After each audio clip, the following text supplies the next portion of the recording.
Հունիսի 7-ին կայանալիք ընտրությունների քարոզարշավը վերածվել է ոչ թե ծրագրային մրցակցության, այլ օտարերկրյա գործակալների մասին անհաջող պատմության, որտեղ քաղաքական պայքարը գնալով հեռանում է իրական քաղաքական բովանդակությունից։ Այս ընտրություններին մասնակցում է 19 քաղաքական ուժ, սակայն իշխանությունը պայքարում է 3 ուժի դեմ, մյուսները իշխանության խառը հարվածներով։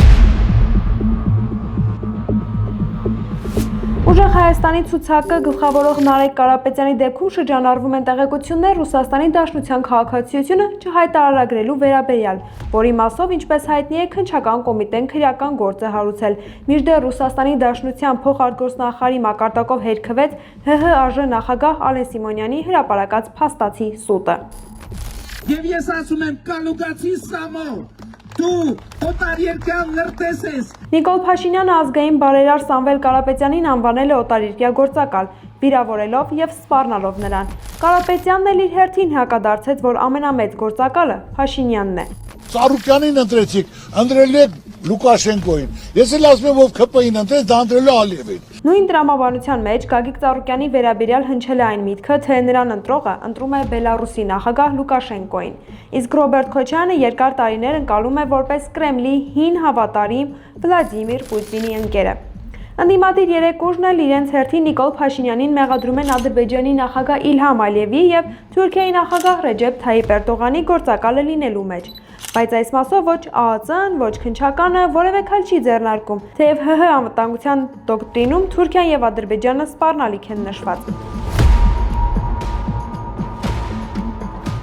Այս ֆոնին հետաքրքիր խաղաղացողներ են հայտնվել ընտրական պրոցեսում հենց դրսից։ Օրինակ, նժար սահմանադրական շարժման համահիմնադիր Արտաշես Իկոնիմովը, որը բոլորին դեմ է միավորի վարչապետի թեկնածու Նինա Կարապետյանցի հետ է սկսել քաղաքական պայքարը, երկար տարիներ ապրել է Ռուսաստանի Դաշնությունում։ Իկոնոմովը հետո տեղափոխվել է Անգլիա, ունի Մեծ Բրիտանիայի քաղաքացիություն եւ ամենաուշագրավը ազգությամբ հույն է, բայց հանձնառու է փրկել Հայաստանը եւ ՀՀ քաղաքացիներին։ Դոգը նախկին ոստիկան Վարդան Ղուկասյանը, որն այժմ գտնվում է Ամերիկայի Միացյալ Նահանգներում անազատության մեջ, երկար տարիներ Հայաստանից փախած է եղել հալածանքների պատճառով։ Հայրենիքի փրկության գործընթացը առցանց է կազմակերպում։ Փրկիչների դաշտում ուշագրավը իհարկե Արտակ Սարգսյանն է։ Նա ներկայանում է որպես Քենիայի նախկին փոխոստիկանապետ։ Եկել է Հայաստանը մեծ խոստումներով, այդ թվում ֆինանսական շռայլումների եւ մարդկանց իշխուր համախմբելու մասով։ Սակայն հետագայում պարզվեց, որ ներկայացված խոստումների մեծ մասը չի իրագործվում։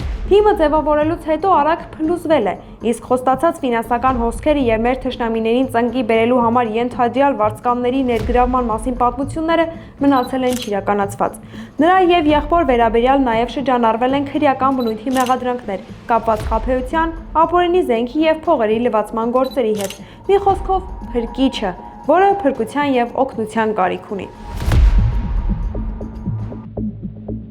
Փրկիչների շարքում հիշատակվում է նաև Երևանի նախկին քաղաքապետ Հայկ Մարությանը, որը եղել է քաղաքապետ, սակայն նրա ունեցած անշարժ գույքի զգալի մասը գտնվում է Եվրոպայում, Չեխիայում, Ավստրիայում եւ այլ երկրներում։ Ռեֆորմիստների առաջնորդը եւս երկար տարիներ ընկալվել է որպես ռուսական ազդեցության կերպար։ Ռուսաստանի Դաշնությունում ՀՀ դեսպան Վաղաշակ Հարությունյանը, որը անակնկալ հետ կանչվեց եւ մնաց առանց պաշտոնի։ Նա էլ է հավակնում փրկել մեզ, բայց Սյունիքից կոնկրետ տարածքների ինքնակամ հանձնելու գործընթացը հետ պատերազմական Հայաստանում շարունակում է մնալ նրա խղճին եւ պատասխանատվության գոտում։ Միևնույն ժամանակ Հանրապետություն, Քրիստոնեաժողովրդավարական եւ հանուն Հանրապետության կուսակցությունները հաճախ ներկայացվում են որպես արևմտյան ուժեր, որոնք ըստ քաղաքական գնահատականների իրականացնում են արևմտյան օրակարգեր Հայաստանում։ Այս դիրքորոշումը հակադրվում է ռուսական կողմնորոշում ունեցող ուժերի մեղադրանքներին, որոնք իրենց հերթին նույն մեղադրանքներ են հնչեցնում հակառակ ուղղությամբ։ Նույն պատկերում ՔՊ-ն Նիկոլ Փաշինյանի գլխավորությամբ առանձնանում է քարոզչական մոտեցմամբ,